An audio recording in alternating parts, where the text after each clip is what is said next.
नमस्कार. एस जे life and रूल्सवरच्या नवीन व्हिडिओमध्ये आपलं खूप सारं स्वागत. आज डिरेक्टली हे करायला लागले. 2-3 प्रश्न होते. एका ताईंचा आधी मी हेच सांगेन, की परवा एक मी व्हिडिओ बनवलेला होता. त्या ताईंनी मला प्रश्न विचारलेला होता, की मला ह्या गोष्टीचं पाप लागेल काय? की मी आता 2 महिने झाले नॉनव्हेज सोडले. आईंच्या मार्गात मी 6 महिने आणि मला आता ते करताना असं वाटतंय. त्यांनी जो प्रश्न विचारला त्याच्यावर मी माझं मत मांडलेलं होतं. तर त्यांनी मला आता म्हणजे 2-3 प्रश्न आहेत, पण ह्यातलं हे आधी मी सांगते. तर त्यांनी मला बोलल्या, की "मी आता भांडणं झाली तरी चालेल, की मी आता घरी आणूच देत नाही." तुम्ही माझ्या ह्याच्यावरती एवढं म्हणजे पाप-पुण्याचा हिशोब करणारे आपण कुणीच नाही आहे. पण ही गोष्ट आहे जे मला वाटलं ते मी तुम्हाला सांगितलं. त्याच्यासाठी घरी भांडण करू नका. हेच मला बऱ्याच जणांना सांगायचं आहे, की बरेच जण आता व्हिडिओ बघतात आणि बघितल्यानंतर मग मी सांगते म्हणजे मी कुणी देवी नाही आहे आणि वर्षानुवर्षे जी माणसं खात असतात त्यांच्या लगेच सवयी सुटणं शक्य नाही आहे. मग त्याच्यासाठी आपण रोज घरात क्लेश करत राहणं हे नाही. तुम्ही गोड बोलून माणसं समजून घेणारी असतील तर गोड बोलून सांगा, हेच तुम्ही बाहेर खावा किंवा बाहेर आपण हे करूया. म्हणजे तुम्ही महिन्यातच 5 वेळा, 6 वेळा खात असाल, तर महिन्यात एखादं दुसरं करूया, असं गोड बोलून. लगेच त्यांच्याकडून पण आपण नाही अपेक्षा करू शकत. आपल्याला एखादी आवडणारी गोष्ट आपण लगेच नाही सोडू शकत. भले ती चांगली असू दे, वाईट असू दे. आपण पण बरीच चुकीच्या गोष्टी करत असतोय. आता माझ्याकडून दिवसात आणि माझ्या प्रत्येक गोष्टी मी फक्त माझं मत सांगते तुम्हाला. मी काही देवी नाही आहे किंवा की मी खूप पुण्यवान बाई आहे, असं नाही आहे. मी अगदी सामान्य आहे, पापी आहे, हे सगळ्या गोष्टी आहेत. तर त्यामुळं नका इतकं हे करू. मी माझं मत मांडलं. हो, ह्या गोष्टींचं पाप चढू शकतंय किंवा चढते. तर त्या गोष्टीसाठी तुम्ही घरच्यांसोबत रोज भांडला, तर ते आईंना पण नाही आवडणार. की त्यांच्या आता इतक्या वर्षांच्या सवयी आहेत. तुम्ही आईंनाच प्रार्थना करा. तुम्ही ज्या देवांची भक्ती करताय, जे कोण असं आता बरेच लेडीज एकत्र फॅमिलीमध्ये राहतात. त्यांना असं करावं लागतं, की घरच्यांच्या इच्छेनुसार स्वयंपाक बनवावा लागतोय. तर ते कुठं भक्ती असेल मनात, त्या खात नसतील म्हणून त्यांना करायला लागत नाही असं नाही. पण त्यांची त्यांची ती मजबुरी आहे. ते त्यांना करावं लागणं किंवा काय ते आपल्या नियंत्रणात असणाऱ्या गोष्टी तर तुम्ही थांबवल्यात ना. म्हणजे तुम्ही स्वतःच्या मनावर तर कंट्रोल केलं. एवढे वर्ष खात होता, ते तुम्ही 2 महिने झालं सोडून दिले. मग इतक्या 5-6 महिन्यात तुम्ही जर सोडून दिले, तर ते तुम्ही स्वतःवर तर खूप नियंत्रण केले. स्वतःवर नियंत्रण करणं खूप महत्त्वाचं आहे. आपण जगावर नियंत्रण नाही करू शकत. जर समजून घेणारी माणसं असतील, तर घरी नक्कीच गोड बोलून सांगा की मी तुम्हाला काहीतरी मसाला वगैरे करून देते, तुमचं तुम्ही करा किंवा आपण बाहेर खाऊया का वगैरे समजून घेणारे असतील तर. नाहीतर मी हे सांगेन, की ह्या गोष्टीसाठी घरात भांडण तुमच्या करू नका. तुम्ही फक्त आईंना प्रार्थना करा, की ह्यांना ते खायची इच्छा आहे ह्यांची मरावी, असं काहीतरी प्रार्थना करा.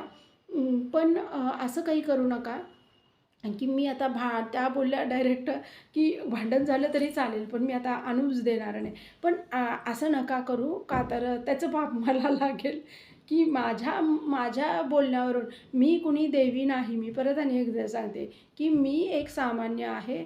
तुमच्यासारखीच, तुमच्यापेक्षा जास्त मी अतिसामान्य आहे. तर मला वाटतंय तुम्ही काहीतरी विचारलं म्हणून मी उत्तर देते. तर तसं काही करू नका आणि गोड बोलून सांगा. गोड बोलून प्रश्न सुटले तर खूपच चांगलं आहे. भांडण करून किंवा म्हणत मग मी असंच करेन, मग नाहीच करणार, मग हेच नाही करणार, मग ते नाही, असं करून जास्त भांडणं होण्याचे चान्सेस आहेत. तर आईंना प्रार्थना करा आणि हे करा. तर दुसरा एक मला प्रश्न एका ताईंनी विचारलेला होता, की तुम्ही YouTubeमधून तुम्हाला मिळतंय, तर आईंच्या कृपेनं मिळतंय, तर तुम्ही त्याचा काहीतरी उपयोग करा. समाजासाठी किंवा बाहेर काहीतरी का तुम्ही सगळे पैसे एकटेच खाताय, म्हणजे डायरेक्ट असं त्या बोलल्या मला. तर तुम्हाला सांगू अजून त्यात मला खूपशे काही मिळत नाहीत. इन्स्पिरेशन ऑफ स्वप्नावर जे पण पेमेंट मिळतं ते खूपशे काही अजून मिळत नाही. आणि जे मी तुम्हाला आता त्यांनी हे बोलल्या, की तुम्हाला आईंच्या कृपेने मिळतंय, तर ते आईंच्या ह्याच्यासाठी वगैरे थोडेसे खर्च करा.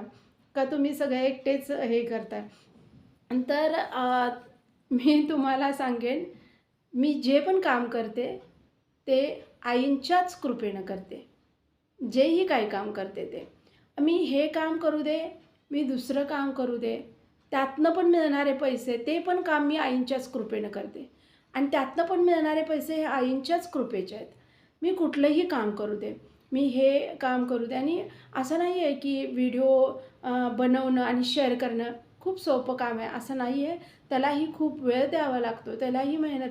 तुमचे कॉल्स येतात, ते रिसीव्ह करायचे, परत ते व्हिडिओ हां बाबा एकदा ऐकला आहे आणि मी लगेच शेअर करायला बसले अनुभव, असं होत नाही. त्याला 3-4 वेळा अनुभव ऐकावा लागतो आहे.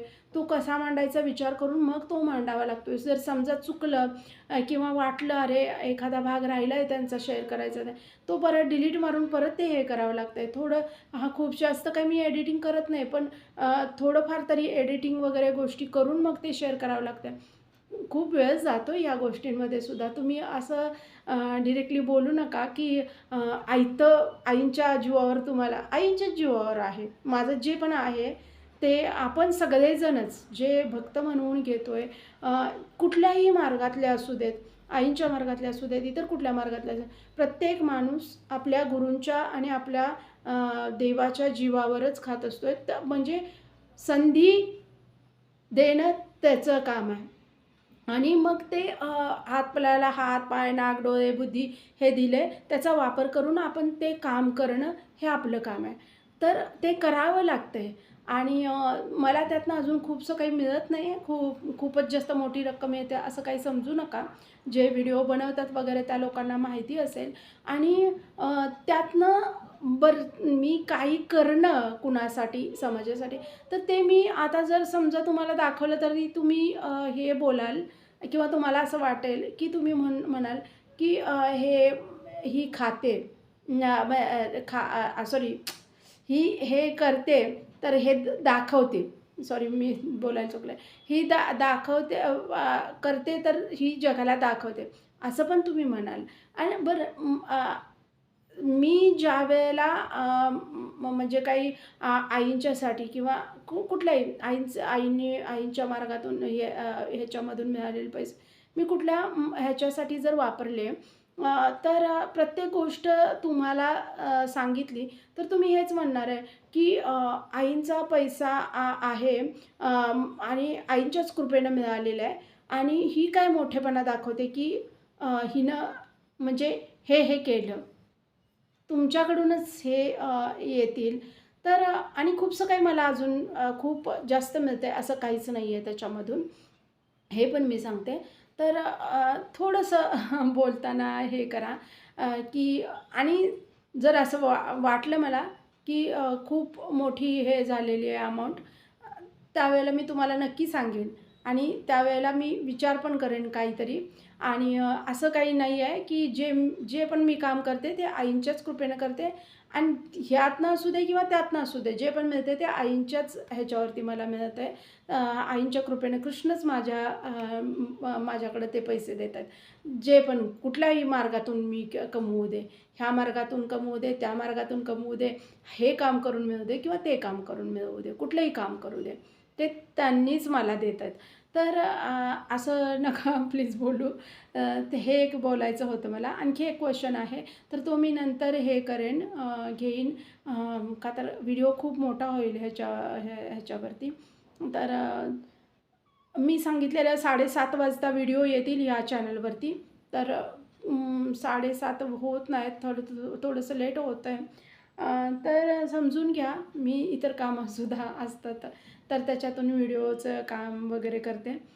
तर मला ते खूप हर्ट झालं. म्हणजे हर्ट झालं म्हणण्यापेक्षा का असं विचार करतात असं वाटलं मला. त्याच्यासाठी मला असं वाटलं की हे क्लिअर झालं पाहिजे म्हणून हा व्हिडिओ बनवला. तर असं काही गैरसमज करून घेऊ नका. आणि गैरसमज व्हायला खूप जास्त वेळ लागत नाही, पण ते सॉल्व्ह व्हायला खूप काळ लागतो आहे. व्हायला 2 मिनिटं पण लागत नाहीत, पण त्यातनं म्हणजे ते गैरसमजातनं बाहेर पडायला खूप जास्त काळ लागतो आहे. तर आधी थोडंसं समजून घ्या आणि मग तुम्ही तुमचे जे पण असेल ते मत मांडा.